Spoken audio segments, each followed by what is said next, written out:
Over the last 25 years, this guy's handsome mug, minus the beard, of course, has become synonymous with pop and rock music. And during the 80s, you couldn't turn on any music television channel or any radio station, for that fact, and not hear or see his music. It's Huey Lewis hanging with me on All-Star Jams today. Huey Lewis in the News has sold more than 20 million records. That's amazing, right? 20 million albums, wow! And more than 10 million of those were copies of Huey Lewis in the News Sports album, which produced 5 of your biggest hits.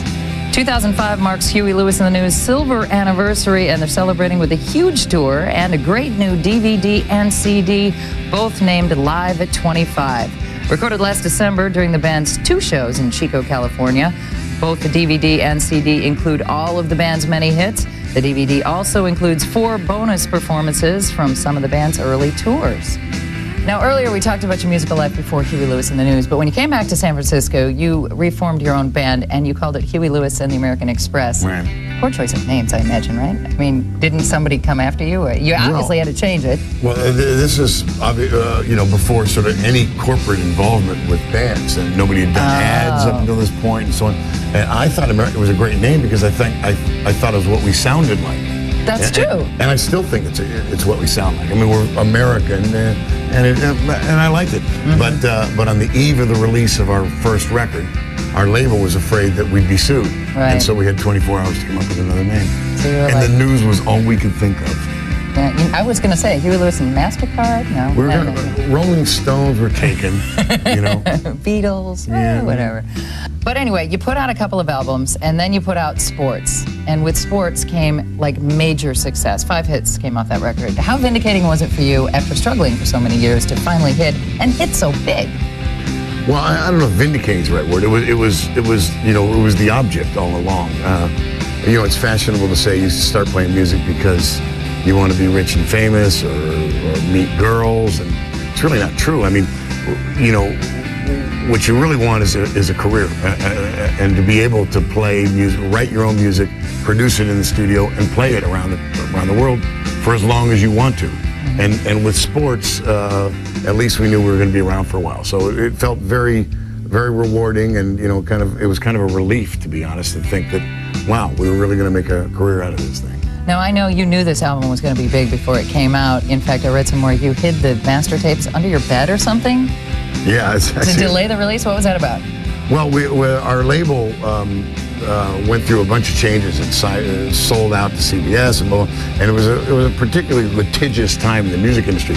Tom Petty was in a big battle with his record label, and I was, quite frankly, we were afraid that our label would confiscate the tapes, because after all they had paid for them, and we had recorded the whole Sports album but not mixed it yet. Right. And I was mixing in New York, and they were in New York, and so I guess I might have been overly paranoid, but I stayed at the Milford Plaza, I remember, and the bed was, so there were sort of 2 feet on each side of the bed of the walls, and I put all the tapes underneath the bed, in between the mattress, in case they broke into my room. And then when I went to the studio, I took 1 tape at a time.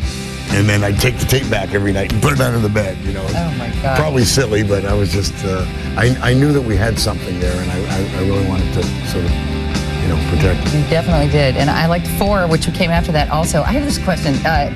Hip to be square. Right. Clarify this. Not an anthem. No. For the uncool. Well, what it really was is, there's a book called Bobos in Paradise that I've read recently. It's probably 5 years old now.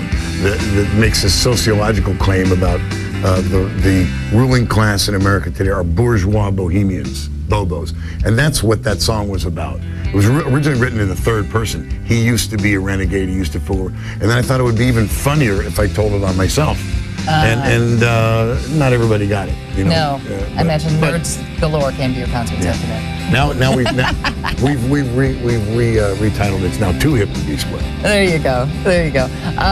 When Sports came out, you gave your band members a bit of advice, correct?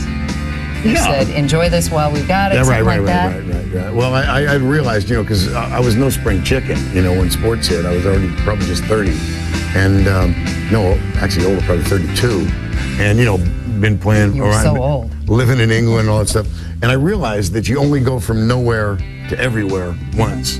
And it's kind of a rocket ship ride. And you need to enjoy it because it happens very fast and so on. And I even remember one specific moment where we were opening for bands and becoming sort of more popular than they were. And through no fault of theirs, but our record was just selling and people were coming to see us. And yet we didn't have the burden of the crew and the show. And so we would just show up about 7 o'clock, eat the crew meal, go out at 8, play for 45 minutes and kill. Right. And it was fabulous. And I remember I actually gathered the guys at one point and said, enjoy this, because one of the days we're going to be that headliner, right. and it's not going to be so much fun. But it's great because you have never been bitter about that in any way. Some bands, they